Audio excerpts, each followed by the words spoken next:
Bon matin les filles, j'espère que vous allez bien. Donc, une courte vidéo aujourd'hui pour vous parler de quelque chose que vous avez déjà probablement entendu et ça se nomme Trust the Process. Faites confiance au processus.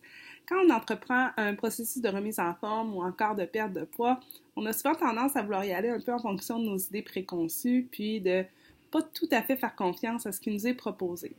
C'est correct quand on s'en va dans des régimes qui n'ont pas de bon sens, mais là, les programmes qu'on fait, ces programmes qui ont vraiment été structurés, il faut savoir que les entraînements ont été conçus par des professionnels, les plans alimentaires aussi. Donc, je sais qu'au premier abord, là, on a pas mal tous eu le même réflexe par rapport au plan alimentaire, c'est de dire « Oh my God, je peux pas manger tout ça, je vais prendre du poids au lieu d'en perdre ». Or, ce qui arrive quand on se sous-alimente, c'est que le corps va faire des réserves, puis on n'en perdra pas de poids parce qu'il va se mettre comme en mode famine. Donc là, il y a des alarmes qui vont sonner, puis le corps va garder les choses au lieu de les dépenser au courant de la journée dans vos activités. Donc, vous n'aurez pas nécessairement des résultats.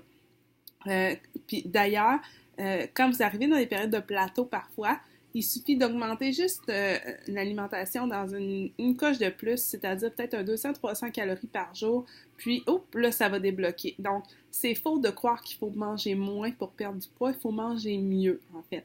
Puis ça, c'est toute une histoire de dépenses caloriques. T'sais, si on fait excusez-moi, la quantité de calories qu'on consomme dans notre journée versus la quantité qu'on dépense, tout ça, mais ça fait un équilibre. Là. Il n'y a pas de solution magique par rapport à ça.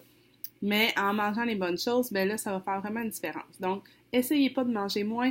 Vous allez être fatigué, vous n'aurez pas une bonne humeur, vous allez trouver que vous n'avez pas des résultats, vous allez être découragé.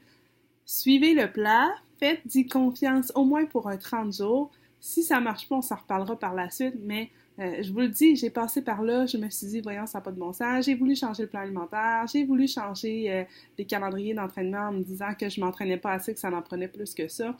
Et je vous le dis par expérience, ça fait 2 ans que je le fais, ça fait 2 remises en forme postpartum et les quantités alimentaires, puis juste 30 minutes par jour, c'est suffisant pour avoir des résultats si on le fait bien. Donc voilà ce dont je voulais vous parler ce matin. Maintenant, pour ce qui en est du défi du jour, ça va être quelque chose de super simple aujourd'hui, mais celles qui n'en sont pas à leur premier défi le savent. Pour moi, la préparation alimentaire, la planification, c'est quelque chose de super important. Et aujourd'hui, on est jeudi, donc moi, aujourd'hui, je filme mon menu pour la semaine prochaine, menu que je vais d'ailleurs vous présenter d'ici au plus tard samedi. Je vais essayer de vous partager au courant de la journée aujourd'hui la liste des rabais comme j'ai fait la semaine passée. Donc, le défi est de trouver une recette que vous allez mettre au menu la semaine prochaine qui vous fait sortir de votre zone de confort. Partagez-nous le lien de la recette en commentaire. Dites-nous pourquoi et engagez-vous par le fait même à venir nous donner des nouvelles une fois que vous allez l'avoir testé pour nous dire ce que vous en avez pensé. Donc sur ce, je vous souhaite une belle journée. Bye bye!